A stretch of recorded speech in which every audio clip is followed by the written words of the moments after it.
Hey everybody, it's Laura here. This is my first run with the camera. I'm hoping that this video turns out. I know I'll probably need a lot of editing. I'm not even sure if my voice is still going to be on here when we're done. So let's get started. I'm just going to show you what I have set up here a little bit. I have my computer set up so as a monitor so I can see once I'm sitting down what you guys are seeing. So hopefully that'll help. Make sure that oh, what did I get in there? Anyway, I'll help make sure that you are seeing my hands and what I'm trying to show you. And I know I've got a couple of my little things here on the table as well. Just some heads and stuff that I may or may not get to showing you. Most of these have already been through the mold. Well, 2 of them haven't. 3 of them haven't. Most of them have already been molded, so you can see like broken ears and things like that, because that's what happens when I take them out of the mold. Some people are maybe a little more careful. I'm more about not ripping that mold and than I am about salvaging my sculpt. Especially if it's one I've done, I can resculpt it. I can fix it. So I don't, that's just my take on it, and that's how I worry about it. So what I have set up here is I have my pasta roller.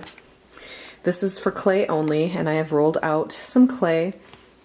I have my main tools. Now there's really only 4 tools there that I use all the time that I can't live without, and I'll show you those in a little bit. And I've got a piece of aluminum foil there that I've shaped roughly like a head, and the measuring tape, because we're shooting for a head the size of about 13.3, somewhere between 13 and 13.5 inch circumference. I try my best to get close. So right now the head circumference on my foil is just under 12 inches, because when you add the clay on, I give myself about an inch. I will admit I tend to go over because I am pretty heavy on the clay. I do my best and see what I can do. Let me see if I can show you my tools here. Let me see if I can set up a good way you can see this area. We'll hope that's it. I'm going to have a seat now. My hands. Hello, hello. Okay. All right, well, my favorite tools are rubber tip tools. This particular one, I have 4 favorite tools. This one is a rubber tip tool that I've had, gosh, 13 years. As long as I've been sculpting, I've had this tool. And I just got it, and it's double-ended, which I like this end too, but this is the end I tend to use. I was at a store the other day and saw these rubber tip tools, which is a little firmer than this one. And well, it's pretty close actually. And it'll be a good replacement when this one hits the dust, but I've been using them both actually at this time. But just one rubber tip tool is really all you need. At least I need.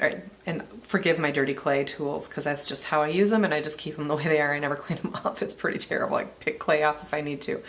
Now this wooden tool I use all the time, and it was made for me by a friend of mine who has now passed away. Her name was Colleen. Her husband actually, she designed it and her husband carved it out of wood for me. He sold a few of them that he had done, but this is a very special tool for me for many reasons. Colleen and I would sculpt together a few times. Our birthdays were the same, and she passed away a couple of years ago, complications with the flu. It's very sad day. But so this tool is very important to me. I use it for a lot of smoothing and just depressing things that I need to in the clay, and it's a really, really nice tool. Other tool that is an absolute must is a needle tool.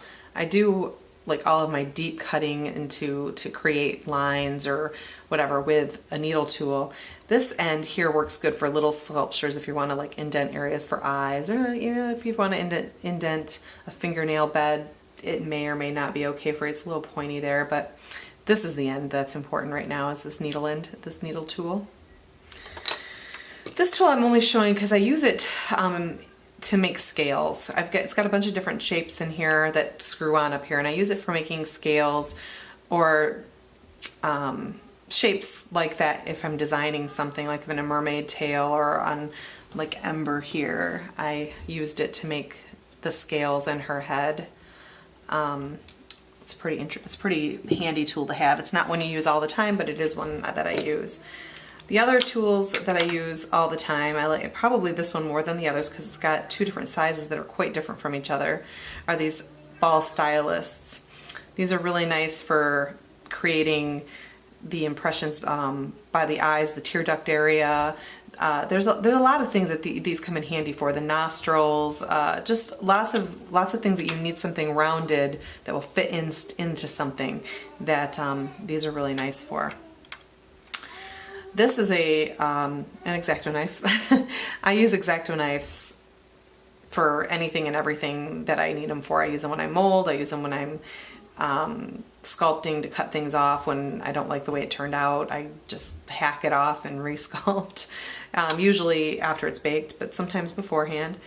The little scissors here are just a really handy tool to have, and they come in handy when you're cutting eyes out in silicone dolls, but they also come in handy for cutting anything you might think you need. Sometimes I end up cutting foil away that I made too big or too long when I'm doing arms and legs, and these are handy to have, but so are my heavier scissors when it comes to that. The paintbrushes here, these are brand new ones. I don't always use paintbrushes, but these are really nice when it comes to smoothing, your final smoothing. I have a spoon over here with some coconut oil on it. I just spoon myself up a little bit of coconut oil because that's what I use to smooth my clay. Too much, it gets really wet. You don't want to do that, but a little bit.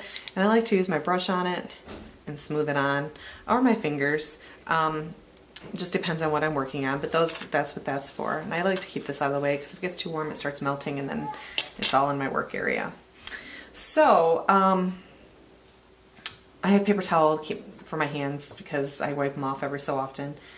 And I think that I'm ready to start. What I'm going to do is I'm going to take this foil ball that I've roughly shaped into a shape of a head, and I'm going to put a thin layer of clay all over the whole thing.